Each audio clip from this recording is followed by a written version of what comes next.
말씀 마가복음 9장 26절에서 29절입니다.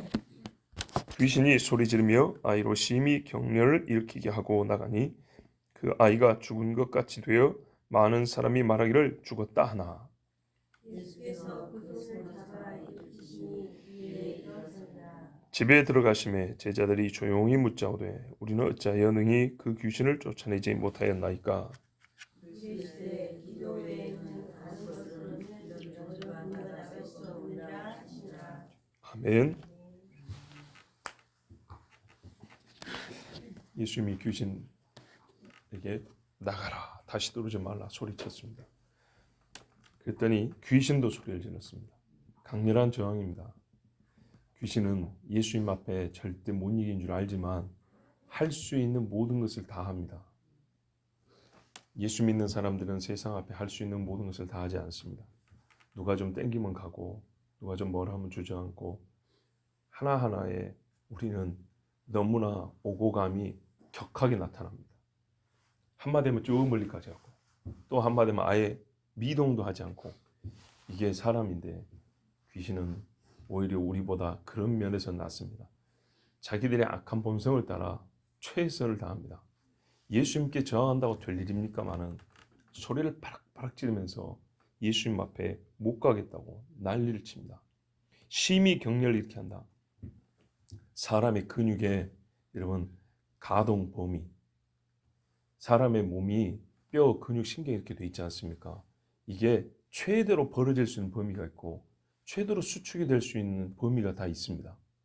근육을 최대로 늘어질 수 있는 것 이상으로 늘리면 어떻게 되죠? 찢어지죠. 능지처참 아시죠? 말이나 서로 사지를 묶어갖고 뜯어버리는 거예요. 견딜 수 있을 만큼 되지만은 이 근육 다발이 이기기 어려울 정도로 세게 당겨버리면 찢어집니다. 거꾸로요. 쥐어 짜지요. 예, 우리가 집을 짜거나 기름 짤 때 보세요. 이게 수축이 될 수 있는 범위를 넘어가 버리면 터져버립니다.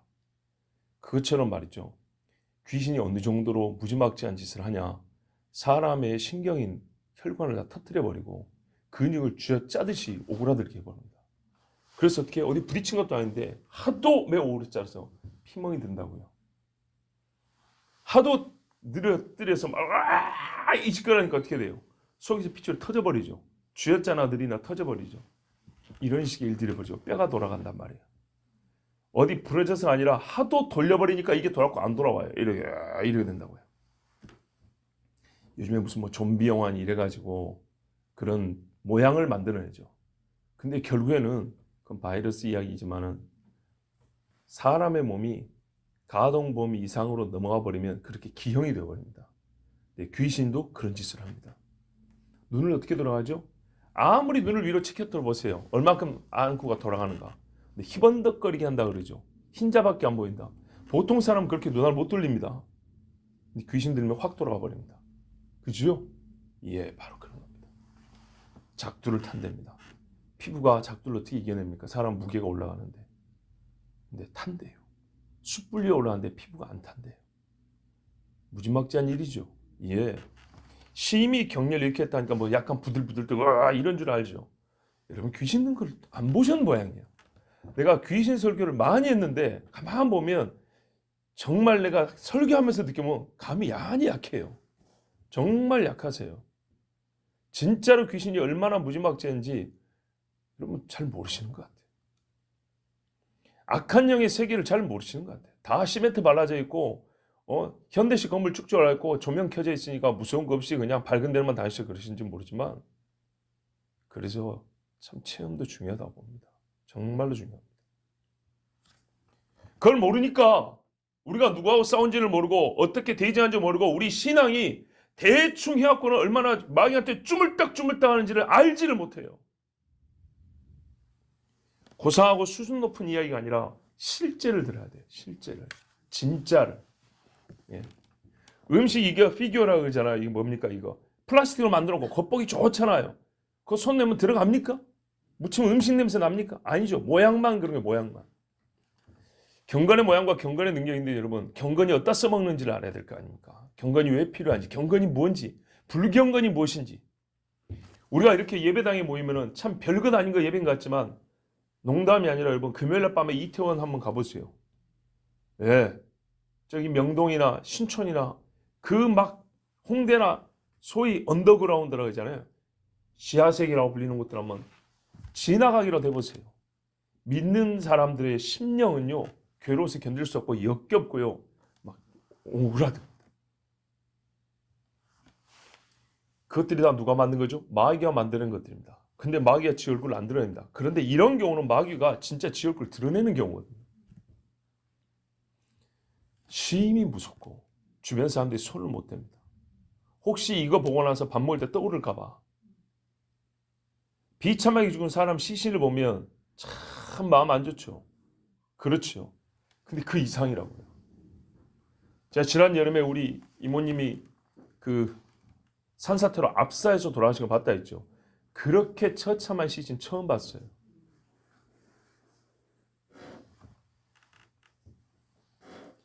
생각하기 싫은데 봐놓으니까 어쩔 수가 없어요. 그래도 믿음이 있기 때문에 무섭진 않아요. 끔찍하다는 얘기예요. 끔찍해요. 그런데 여러분 사람의 속이 보이지 않았는데 그 속이 얼마나 우리가 끔찍한지 아십니까? 심령 상태에 따라서. 귀신이 잡고 있는 사람의 심령은요 끔찍해요. 마치 영의 회복을 가능하다면 영적으로 회복을 놓고 쫙 보면 속에 뭐가 들어있을까? 얼마나 끔찍한지 몰라요. 똑바로 쳐다볼 수 없을 정도로 무진박지. 냄새가 코를 찌르고 더러워서 얼굴을 쳐다볼 수가 없고 생긴 형상이 다 기형이에요. 정상적으로 붙은 게 없어요. 이게 악한 영의 세계입니다. 악한 영이 정상적인 사람을 어떻게 파괴시키는가 보면 그게 악한 영의 실상입니다. 이 아이가 물론 어릴 때부터니까 지금 10대는 충분히 넘었을까를 보는데 가장 젊고 아름다울 때 여러분 귀신이 이 사람이 지를 수 있는 소리 오늘도 우리 새벽이지만 찬송 소리가 솔직히 우리 별로 크진 않아요. 그죠? 우리 최미 집사님 계속 이 성량을 유지하시길 바라요.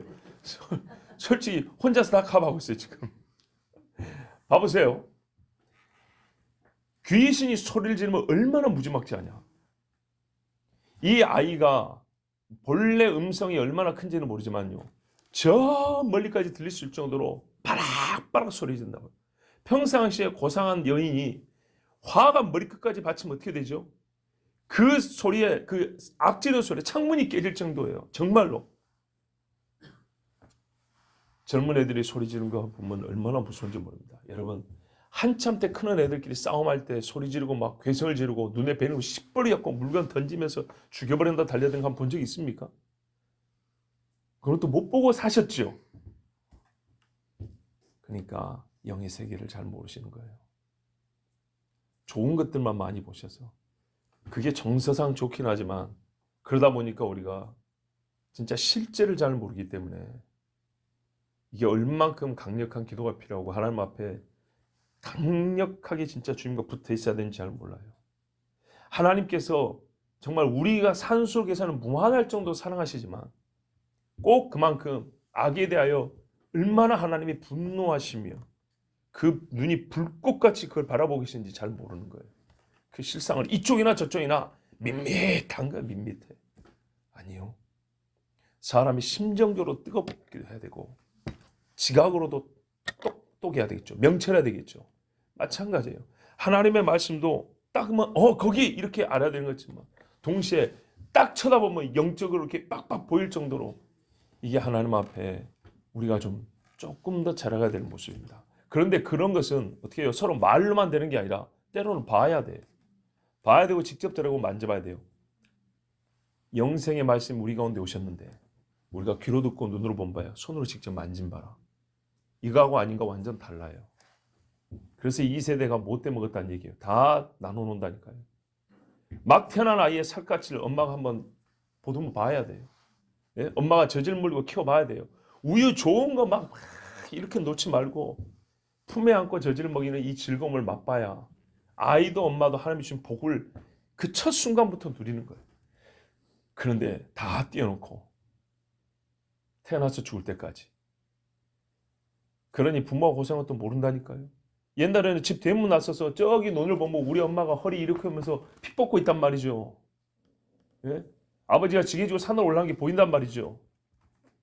그러니까 사람이 특별히 말 안 해도 인성교육이 되는 거예요. 아, 부모가 이렇게 나를 키우는구나. 예? 그렇고 도시락은 내 새끼 창피할까 봐 계란 후라이 얹어준대요. 부모님 들에 가서 도시락 싸면 맨날 김치 2개 싸고 간단 말이에요. 그걸 보고 자식들이 부모 고마운 줄 알고 크는 거예요. 그렇게 우리 인간은 삶을 배우고 인간이란 게 무엇인가를 배우는 거예요. 똑같아요. 사람이 영과 육으로 돼 있고 사람의 생각이 있단 말이죠. 영에 대해서도 그런 경험이 있어야 되고 이거를 마주보는 기회가 좀 있어야 돼요. 근데 우리가 보통 그런 거는 안 보려고 그래요. 뭐 특별한 사람들이야 경험하는 것처럼. 근데 지금 보세요. 전부 다 길바닥에서 있었던 일이에요. 집에서 있었던 일, 길에서 있었던 일, 들에서 있었던 일, 예수님 사역 내에 특별한 공간에서 특별한 시간이 아니라 항상 있었던 일, 언제라도. 항상 때가 되면 배가 고픈 것처럼 항상 귀신 든 사람이 나오고 이 동네 가도 아픈 사람 나오고 저 동네 가도 귀신 든 사람 나오고 이러면서 우리의 영적인 성장이 있는 것인데 우리가 많은 것들을 재놓고 몇 가지 딱 정해놓고 신앙생활 하는 거예요. 네. 제일 맛있는 반찬 골라가지고 도시락 맨날 그것만 싸갖고 다니는 것처럼 영적인 훈련과 연단에도 맨날 좋은 거, 불편하지 않은 것, 힘들지 않은 것, 끔찍하지 않은 것, 보기에 그런 대로 괜찮은 것, 듣기 어느 정도 감당할 수 있는 것 이런 것들 몇 가지 이렇게 딱 정해놓고 고속도로만 달려하는 거예요. 비포장도 가보고 진흙길도 가보고 흙탕물도 한번 뒤집어 써보고 그래야지요. 근데 이게요. 어릴수록 좋아요. 빨리 경험할수록 좋다고요. 왜 이런 일이 보통 반복되거든요. 근데 이거를 알지 못하고 경험하지 못하고 그게 뭔지 모르게 지나가 버리면 그 뒤에도 굉장히 어렵습니다. 왜 20살짜리가 군대를 갑니까? 폭발물 다루는 데는 40 먹은 사람이 훨씬 더 신중할 거 아니에요. 총기 다루는 것도 훨씬 신중할 거 아니에요. 근데 여러분 이거 알아야 돼요. 신중해지지만 용기는 떨어지는 나이가 40, 50이에요. 뭔 말인지 아시겠죠? 예. 30살짜리가 시집 가면 좋죠. 그죠? 뭐예요? 조금 철이 들어가잖아요. 그죠? 좀 철이 들어가죠. 근데 어떻게 해요? 10년 몸은 늙어버리죠. 나중에 애 낳으려면 쎄빠지게 고생합니다. 그죠? 모든 것이 다 함께 올라가기만 하는 게 아니에요.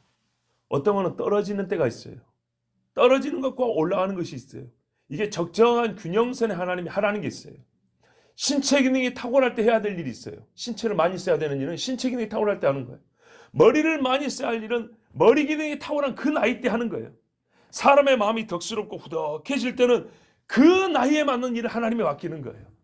그런데 그때를 다 놓쳐버린다고요. 몸이 팍 늙어갖고 있는데도 내가 힘을 쓰리라 이러면 이거는 안 맞는 거고요. 한참 젊고 힘쓸 10대 후반이나 20대 초반 나이 먹은 애들 이렇게요. 가만히 앉아서 뒷짐지고 있으면 이거 꼴불견이죠. 그런 거라고요. 영의 훈련도 마찬가지. 신앙생활 처음 할 때 배워야 될 게 있고 처음 경험할 게 있는데 우리가 다 제거한 것들이 많아요. 이거는 내가 하겠습니다. 내가 하기 싫습니다. 그리고 하나님이 제공해 주는 기회들을 놓쳐버리거나 거부한 것들이 꽤 많아요. 그리고 몇 가지 붙들고 있어요. 좀 안타깝습니다. 모든 사람의 공이 똑같은 수준에 올라가는 건 아닙니다. 그러나요, 모든 학생의 수준이 똑같지만 교과목은 똑같아요. 무슨 뜻인지 아시겠죠? 아무리 수학을 못해도 얘가 더하기 빼기를 배워야 되는 거예요. 아무리 말을 떠듬떠서 문장력이 부족해도 국어는 6년, 7년, 8년 배워야 되는 거예요. 아무리 내가 귀신에 관심이 없어도 성경에 귀신 이야기 나오면 들어야 되는 거고, 그죠? 아무리 내가 은사와 상관없게 나는 지식으로만 성경을 보겠다 하더라도 하나님 앞에 은사에 관한 말씀하면 그걸 듣는 그날은 기도해야 되는 거예요. 나는 은사밖에 몰라 그래도 뭐 글자로 알아서 뭐해? 그러지만 여호와의 말씀을 네가 알아야 한다는 성경 말씀이 나오면 아 주님 그렇군요 하고 맨날 며칠 정도 그래도 성경을 좀 보는 열심히 있어야 되는 거예요. 이런 거는 최소한입니다. 최소한. 세상살이에 우리가 하는 기본적인 것도 신앙생활을 안 하려고 그래요. 이거는 차원이 다른 문제인데도 불구하고 훨씬 더 우리 인간의 육체성의 한계를 뛰어넘어야 되는 부분인데도 불구하고 육체성의 한계 안에서 육체의 것들을 배우는 그 수준에서 육을 뛰어넘는 영의 일도 육의 수준에서 일을 하려고 배우려고 그러고 그것을 받아들일 그 정도밖에 우리가 허락을 안 스스로 허락을 안 해요. 그러니까는 육의 한계도 못 뛰어넘는 경우가 많아요.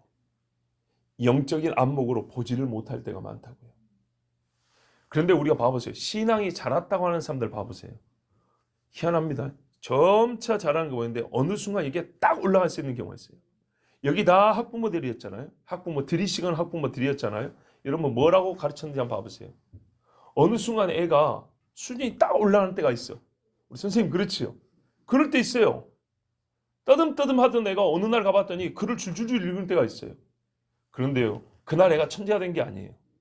그 전에 떠듬떠듬한 게 모아져갖고 어느 날 이게 통합이 되는 때가 있어요. 그죠? 그게 다 갖춰져서 어느 날 줄줄 읽어요. 그 밑에는 이제는 글 읽는 거는 선생님이 굳이 안 가르쳐줘도 돼요. 근데 우리가 이 떠듬떠듬한 것도 안 하고 술술 읽겠다고 하는 것도 문제고 떠듬떠듬하는 걸로 그냥 만족하겠습니다. 문제인데 정말 성실하고 겸손하게 신앙이 자라는 사람 보면 이런 식이에요. 글을 떠듬떠듬 읽던 사람이 어느 날 가보면 술술 읽고 기도를 하는 둥 마는 둥 하는 사람이 어느 날 가보면 기도를 하나님 앞에 정말 맹렬할 정도로 하고 있고 언제 바뀐지 나도 모르고 니도 몰라. 근데 오는 때 그리 되고 있어요. 실제로 그렇죠. 학생이 학교 공부할 때 그런 일들이 나타나는 것처럼 사람의 성장은 그런 식으로 나타나는 경우가 많아요. 신앙생활도 그래요. 예, 내 자신을 봐도 그러거든요. 나는 평상시 별로 성경에 관심이 없던 사람이었어요. 그냥 교회 가서 펴놓고 읽기만 했던 사람인데 하도 성경 읽어라 하니까 아이고 저서로 듣기 싫네 막 이랬는데 어느 날 나도 모르게 집에서 심심하면 성경 펴고 읽고 있는 거예요. 내가 언제 이렇게 됐지? 근데 이게 바로 성장이라는 거거든요. 이런 것들이 성경 읽는 거나 기도하는 거나 헌금하는 거나 봉사하는 거나 서로 교제하는 거나 선교하는 거나 이렇게 이제 균형을 맞춰서 같이 잘하는 것입니다. 그러나 그 중에 어떤 일은 이게 조금 더 낫고 어떤 일이 이게 조금 더 낫고 그렇지만 그 중에 어떤 거라도 확 떨어져서 바닥을 치는 경우는 그렇게 바른 것은 아닙니다. 다시 말씀드리면 국어, 영어, 수학, 과학, 사회, 도덕, 미술, 음악, 체육 그죠? 다 가르칩니다. 그 중에 어떤 이는 음악을 잘해서 음대를 가고 어떤 이는 시를 잘 써서 국문과를 가고 어떤 이는 정치 경제를 잘해서 나중에 저기 장관도 하고 그럴 수 있는 것이지만 다 이것들이 소양이 갖춰진 겁니다. 여러분 정치 사회를 어떻게 잘합니까? 먼저 글을 배워야 되는 것입니다. 정치 사회 해가지고 정치계에 있는 사람들끼리 맨날 정견만 발표합니까? 때로 자기들끼리 사교도 할 거 아니에요. 친교도 있을 거 아니에요. 그렇죠? 친구를 만들어야 그 친구와 함께 정치라든지 전쟁을 하든지 할 거 아니에요. 그러면은 서로 노래도 부를 때가 있는 것이죠. 예, 그런 것처럼 우리가 신앙생활에서 적어도 이런 좀 균형감 있게 배우고 경험하는 것들이 필요한데 이렇게 귀신 이야기 나올 때 제가 이 말씀드린 것은 제가 이렇게 보고 대화를 나누는 거지만 귀신 이야기를 나한테 하는 사람이 없어요. 봐보세요 여러분. 오고 가는 게 있거든요. 귀신에 대한 이야기는 솔직히 말하면 거의 제 입에서만 나가요. 여러분 중에 누가 나한테 귀신 이야기 하는 사람 있습니까? 없지요. 없어요.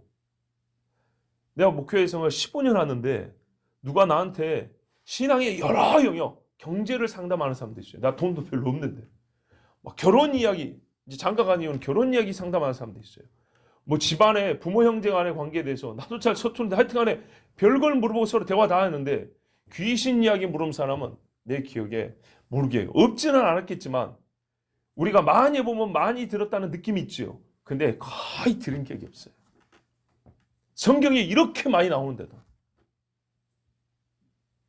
이게 무슨 뜻인지 아시겠죠? 우리 신앙생활이 그랬다 그 말이에요. 그래서 이런 말씀이 나올 때 이럴 때 바로 듣고 아 그렇구나 이런 세계 있구나 하고 우리 신앙생활 이거는 뭡니까? 신앙이라 모든 사람에게 이런 영적 세계와 이런 영적 실제 생활이 있어요. 육의 생활만 아니라 사람으로 사는 생활에서는 삶의 그 영위에서는 영과 육이 함께 가서 사는데 육으로만 생각한다는 것이 항상 경제적인 문제만 생각한다는 게 아니에요. 건강 문제만 생각한다는 게 아니에요. 이런 문제를 배제하고 나를 설명하고 나의 삶을 계획하고 나의 삶을 살아가는 거예요.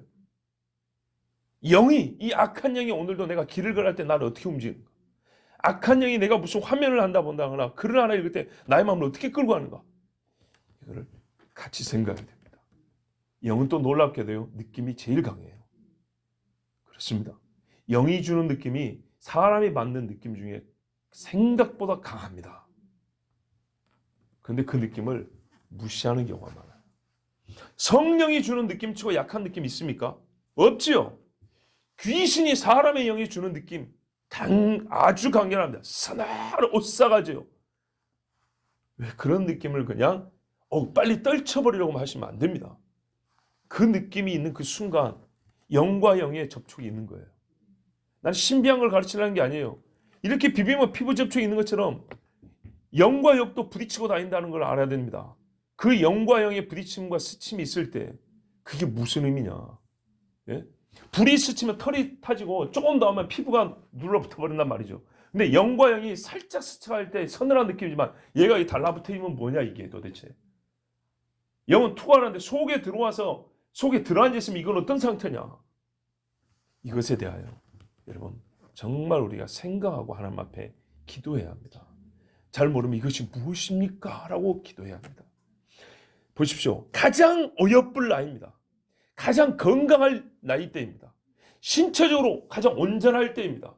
너무 갓난아이는 깨끗하지만은 기능이 약하고 나이가 들면은 원숙해서 자기 몸을 어떻게 써야 될지는 조금 안다 할지만은 물론 죄를 많이 안 지은 사람 같은 경우에 죄에 익숙하지 않다면 몸을 어떻게 써야 되는지 지각이 좀 있지만 어떻게 몸이 이제 점점 약해지고 그것들이 적정 수준에 있는 나이대인데 몸을 이렇게 망가뜨리는 거 봐보세요.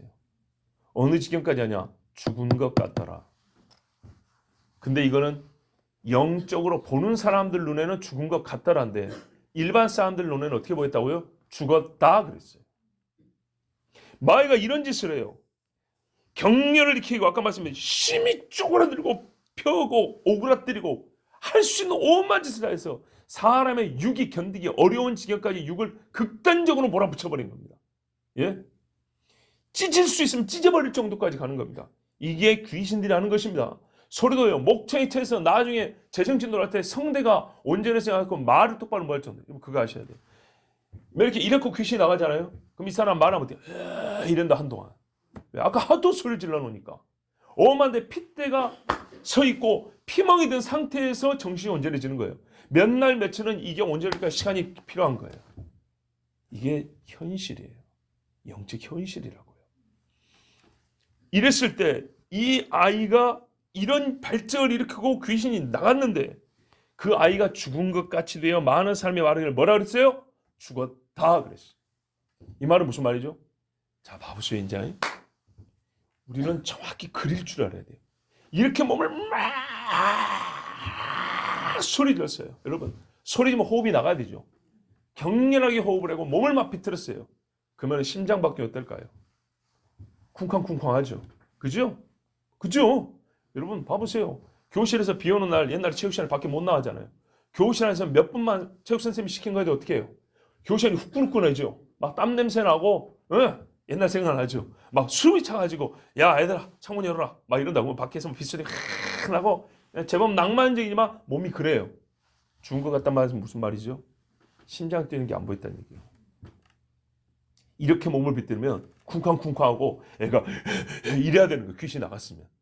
근데 호흡이 제대로 되지 않는 거예요. 딱 보면 뭡니까? 사람들 이렇게 보면 숨 쉬는 거. 밤에 잘 때도 조용히 숨을 쉬어도 이렇게 보면 가슴이 올라갔다 내려갔다 보이는데 이렇게 격렬하게 운동을 한 것인데 가슴이 올라갔다 내려갔다 않고 거의 맥박 소리가 들릴 정도인데 보이지도 않고 들리지도 않고 애가 해갖고 자빠지는 거예요. 얼굴이 벌겋게 돼야 되는데 이러니 뭐라 그래요? 죽었다 그랬어요. 이게 귀신이 하는 겁니다. 여러분 끝까지 거짓말을 합니다. 말로만 거짓말하는 게 아니라 몸으로 거짓말도 합니다. 그런데 예수님이 어떻게 했어요? 일으켰어요. 근데 우리가 이걸 아셔야 됩니다. 얘가 나갔잖아요. 나갔는데 무슨 거짓말 할 수 있을까요? 예, 그겁니다. 죽여버리려고 한 겁니다. 아주 있는 대로 말하면 죽이려고 한 겁니다. 거의 이 아이가 나가면서 애 목숨을 끊어놓을 수 있는 짓을 몸에 딴 겁니다. 그래서 애 심장이 지금 거의 멎어가는 거라고요. 그렇지 않으면 나갔는데 어떻게 심장이 안 뛰고 이렇게 격렬한 몸짓을 했는데 어떻게 숨이 가쁘지 않겠습니까? 그런데 그렇게 하면서 모든 심폐기능이라든지 근육이 이게 순환 기능을 거의 박살을 내놨기 때문에 애가 죽은 것처럼 가만히 있는 겁니다. 말 그대로 탈진 상태로 가는 겁니다. 이대로 두면 죽어요. 이게 귀신이 하는 짓입니다. 그냥 죽은 것 같더라. 아까 제가 속였다 그러니까 이게 그냥 겉모습만 그런 게 아니고 실제로 아이를 이대로 두면 죽을 상태로 만들고 나간 겁니다. 원래 귀신이 하는 짓이 그런 거예요. 근데 예수님이 어떻게 했어요?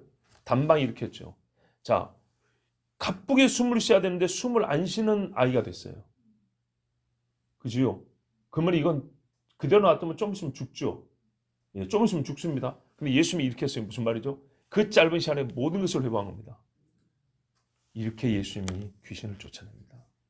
자, 제가 오늘 좀 길게 말씀드려요. 귀신 쫓는다 하니까 그냥 단방에 귀신아 나가 이러면 뭐가 이렇게 스위치 딱 누르면 전기불 빠딱빠딱 들어온 것처럼 그런 게 아니에요. 기계가 아닙니다. 우리 사람은 인격적이지만 굳이 인격이라는 용어를 쓴다면 훨씬 더 인격성이 강한 게 영적 세계입니다. 기계적으로 되지 않아요. 능력이란 것도 기계적 능력이 아니에요. 신격, 신성의 능력, 인격적 능력들이에요. 그런 인격적 반응들이 영의 세계에서는 가장 민감하게 나타나요. 그래서 죽은 사람들이 혹 우리가 이제 간증을 신뢰할 만한 간증이라면 지옥에 있는 사람은 고통을 느낌이 지금보다 훨씬 더 민감하고 천국에 가는 사람은 그 행복을 느낌이 여기서 육에서 어떤 즐거운 것을 맛볼 때 훨씬 더 깊이 들어온다 그랬어요. 그 행복의 겨운 얼굴과 고통이 일그러진 얼굴이 이 땅에서 가장 극과 극인 것보다 수십 배 수백 배 더 크다 그랬어요. 영의 세계가 훨씬 더 민감합니다. 예수께서 그 손을 잡아 일으키시니 이에 일어서니라. 귀신이 속이려 하고 죽이려 했지만은 예수님이 쫓아내시면서 귀신만 나간다고 해결되는 게 아니죠. 잡아서 일으켜서 살렸어요. 그래서 여러분 이게 거의 부활과 같은 사건이라는 겁니다.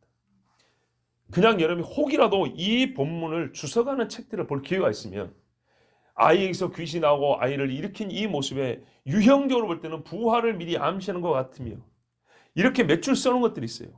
이렇게 보면은 그냥 그거는 읊어대기 좋아요. 그러나 지금 제가 설교를 잘하는 얘기가 아니라 그 실상을 좀 알고 그걸 우리가 하나하나 이렇게 좀 그려보면서 확인해보면서는 그리고 결론적으로 그러니까 이게 바로 부활과 유사한 것입니다 하면은 이게 말이 되잖아요.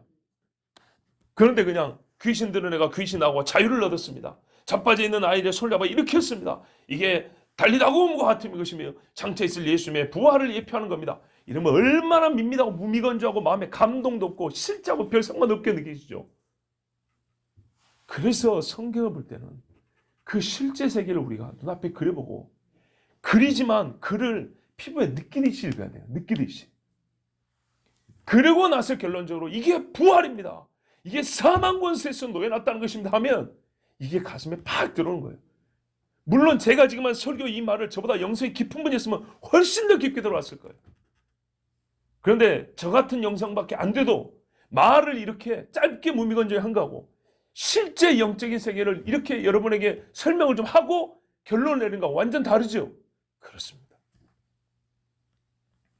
예수님이 이 아이를 살려주셨고요. 이게 바로 우리의 영혼이 사망에서 생명으로 옮겼다는 눈앞에 보이는 실제 증거입니다. 이 일을 위하여 예수님이 이 땅에 오셨고 이 일을 완수하시려고 죽으시고 부활하신 겁니다. 집에 들어갔습니다. 제자들이 봐도 너무 놀라운 거예요. 예전에 귀신 쫓은 경험이 있거든요. 그때 너무 쉬웠어요. 그리고 예수님도 전에 귀신 쫓을 때 이렇게까지 격렬한 일이 없었어요. 그죠? 막 소리 지르는 놈만 봤는데 막 완전 애가 그냥 막 이렇게 막 이런 기괴한 일은 본 적이 없어요. 그리고 딱 죽은 것 같이 자기들이 볼 때 죽었어요. 숨을 안 쉬고. 그런데 예수님이 일으키니까 그 뭡니까? 그 나인성 과부 아들 일으킨 것처럼 왜? 죽은 사람이 딱 달리다 보면 그 소녀가 일어난 것처럼 그냥 일어나는 거예요. 살아난 사람 아직 죽지는 않았지만 우리가 보기에는 진짜 죽은 사람 살린 것 같은 거예요. 야, 이런 차원의 귀신 쫓음 있나? 그리고 깜짝 놀랐죠. 좀 물어봤어요. 자기들도 전에는 너무 쉽게 했잖아요. 그러니까 예수님께 물어본 거예요. 예수님, 우리는 어찌 능히 그 귀신을 쫓아내지 못했습니까? 전에 우리가 2명씩 갔을 때 됐는데 그거 돼야 되는 거 아닌가요? 왜 못했습니까? 하고 자기들이 오늘 경험한 일에 대하여 부끄럽기도 하지만 반드시 물어보고 싶었어요. 우리에게 이런 의문도 좀 필요합니다. 꼭 물어보고 싶은 것도 좀 있어야 돼요. 네. 능력이 주어졌던 것이지 나에게 능력이 있는 건 아니었어요. 이게 신자들의 착각이라고요. 은사가 주어진 것이지 내가 은사를 소유한 게 아니에요. 소유권은 항상 주님께 있어요. 주시고 거둬가고 잠시 사용하게 하고 사용권을 주신 거예요. 제자들이 이래서 귀신 쫓음과 더불어서 주님 주신 은사와 권능에 대한 이해도 새롭게 하는 거예요. 자기들은 이게 자기들한테 있는 줄 알았어요. 그리고 아무렇게나 살고 야, 예수님 옆에 어디 내가 오른쪽에 서야 하는데 이런 생각하면서도 여전히 귀신 쫓아낼 줄 알았어요. 그리고 귀신이란 것들이 그 강함과 능력이 악한 것이지만 매 일반 금한공하는 줄 알았어요. 이게 엄청난 차이가 있다는 걸 이제서 알았어요. 주의 능력이 사용될 때 나타난 능력들은 주의 이름이 사용될 때 나타난 능력들은 항상 뭐가 동반돼야 한다고요? 믿음이 동반돼야 한다고. 믿음이. 우리 주님이 지금 그 이야기하고 있는 중입니다. 그러면 제자들이 어떻게 하냐면 원래 질문을 하려면 이렇게 해야 되죠. 마음으로 생각했겠죠. 선생님, 우리가 오늘 귀신을 쫓아내지 못한 것이 우리의 믿음이 작았기 때문입니까? 우리 믿음이 그렇게 작습니까? 라고 조금 더 수준이 있었으면 이렇게 처음 질문을 했겠죠. 근데 이제 좀 부끄러워서 그런지 모르지만 그렇게 예수는 분명히 믿음이라는 주제를 얘기했는데도 제자들은 믿음이란 말을 좀 뺐어요. 이 정도는 이해할 수 있어요. 우리도 그러니까. 예. 다 알아. 말 안 해도 알지만은 굳이 말하자니 좀 창피해. 그래서 조금 빼고 왜 못했습니까? 궁금하긴 하고. 근데 예수님이 이미 믿음이란 말 했기 때문에 우리 믿음이 정말 이거밖에 안 됩니까? 이리 말하면 조금 더 좋았을 건데 그렇게까지는 물어보질 못했어요. 하여튼 그 정도 이해해요. 물어보니까 예수님이 너희가 믿음이 참 작구나. 이렇게 대답하지 않고 내용상 다르지 않지만 다르게 말씀했어요. 본질적으로는 믿음이에요. 뭐냐면 이런 류는 이렇게 귀신을 쫓아내는 일은 그로 인해서 이런 류는 조금 더 특정되어 있습니다. 이렇게 강한 귀신을 쫓아내는 일은 기도와 금식 외에는 이런 종류의 일은 나가지 않는다고 했어요. 자, 보세요. 금식이 없지요. 뭐라고 하냐면 대다수 사본에 있음입니다. 대다수 사본에 있고 다른 복음서에 동일한 사건이 있습니다. 그런데 사람들이 어쩐다고요? 짧은 것이 원문이라 착각을 한다고 그랬죠. 이건 학자들이 만드는 원칙입니다. 그런데 우리가 요즘 번역 보세요. 갈수록 줄여버리죠. 짧은 것이 원문이 아니란 증거입니다. 보세요. 요즘에 번역한 사람이 계속 줄여나가고 있잖아요. 계속 줄여요. 그럼 뭐가 원문이에요? 길었던 게 원문이에요.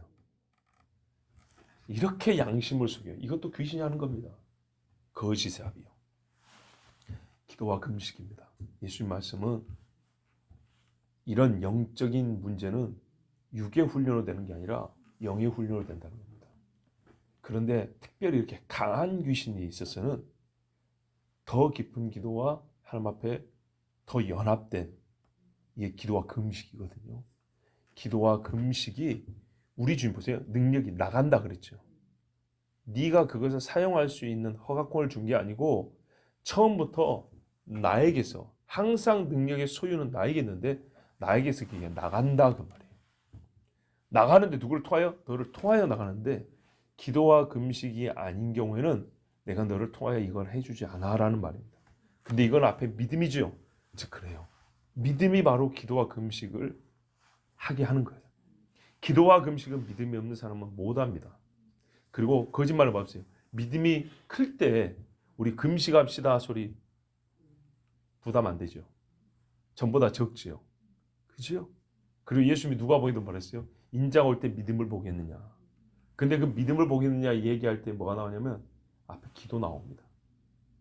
기도하라 해놓고 인자가 올 때 믿음을 보겠느냐 그랬어요. 무슨 말이에요? 기도 안 한다는 거예요. 현대인들은요. 기도를 안 해도 되는 유의 신앙 형태를 만들어냅니다. 그게 고사한 것처럼 막 이야기합니다. 얼마나 이게 못된 이야기인지 모릅니다. 성경에 예수님도 기도했답니다. 예수님도 기도하고 예수님도 금식하고 이렇게 신앙생활을 했다 그랬고, 그리고 아들로서 본인의 신성도 있지만 하나님의 종으로 오신 아들로서 기도와 금식과 함께 이 무지막지한 귀신을 쫓아내서 한 생명을 살리고 그의 몸을 온전하게 했습니다. 예수님은 정확히 꿰뚫어 보셨기 때문에 그에 합당하게 대처를 하셨고 싸우셨고 이겼습니다. 우리가 진단이 잘못되면 처방도 당연히 잘못되는 것처럼 영적 실제와 세계에 대한 진단이 분명하고 정확해야 합니다. 그래서 제가 오늘 어제도 그 이야기했지만 26절을 좀 강조해서 말씀드렸습니다. 정확한 실제에 대한 진단이 있지 않으면 우리는 헛발질을 하게 됩니다. 향방 없이 주먹을 휘두른 것이고 표대를 향하여 달리지 않냐고 아무데나 달려서 나중에는 자기도 모르게 우왕좌왕하다가 기웃덩거리며 자빠지게 됩니다. 우리 주님이 분명히 말씀했습니다. 기도는 여러분 믿음이 작은 세대가 할 수 없습니다. 그래서 믿음이 작은 세대와 책망받은 이들은 기도를 더 썼어야 됐고, 기도 외에는 이런 이유가 나갈 수 없다 했기 때문에 우리는 주님 앞에 더 겸손하고, 또 기도는 여러분 어떤 게 있냐면요, 능력을 받는 통로로 생각하면 안 돼요. 큰 능력은 큰 성숙함과 가는 겁니다. 예, 성숙하지 않고 능력을 받은 경우에 참 그것 때문에 폐단이 일어나는 경우가 많습니다. 기도는 함을 할수록 먼저 내 심령이 하나님 앞에 고정이 됩니다. 예, 질서 정연해집니다. 예, 요 근래도 좀 들은 이야기고 저 역시도 항상 강조하는 건데 뭐냐면 신앙이 큰 사람들은 먼저요, 뭐 옛날에 교련 시간 그런 게 아니고 정렬이 됩니다. 우리의 영혼이 혼잡스럽지 않고 하나님 앞에 정렬이 된다고요. 이게 반드시 나타납니다. 그러면서 고정될 건 고정하고 버릴 건 버리게 되는 겁니다.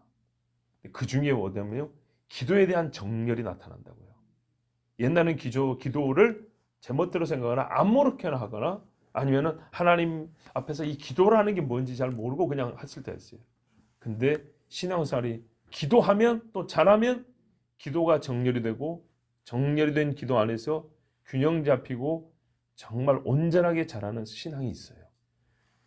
그러면서 우리 주님은 그런 사람들 통해서 역사를 하신다고요. 역사를. 엘리야가 여러분 보세요. 나 지금 죽어도 좋아 이럴 때 주님이 능력을 안 줘요. 나 차라리 죽여주세요 이럴 때는 그냥 먹을 것만 줬어요. 근데 세미한 음성을 듣고 돌아왔죠. 그때는 다시 그가 권능을 받고 사역을 하게 됐어요. 누구든지 그럴 수 있지만 우리가 거기서 깨닫는 바입니다. 영의 세계라는 것. 영과 육이 함께 작동하고 함께하여 주님 앞에 신앙생활하고 우리가 주의 사람으로 살아간다는 것. 여러분, 주제는 믿음입니다. 그러나 이 믿음과 함께 이걸 믿음을 우리가 단어로 배우는 것이 아니라 믿음의 실제를 예수님께서 우리 앞에 보신 이 사건, 귀신을 쫓아내는 사건을 통해서 배웁니다. 그 결과 우리는 믿음을 배웠기 때문에 주님 앞에 기도하며 때를 따라 금식하는 것입니다.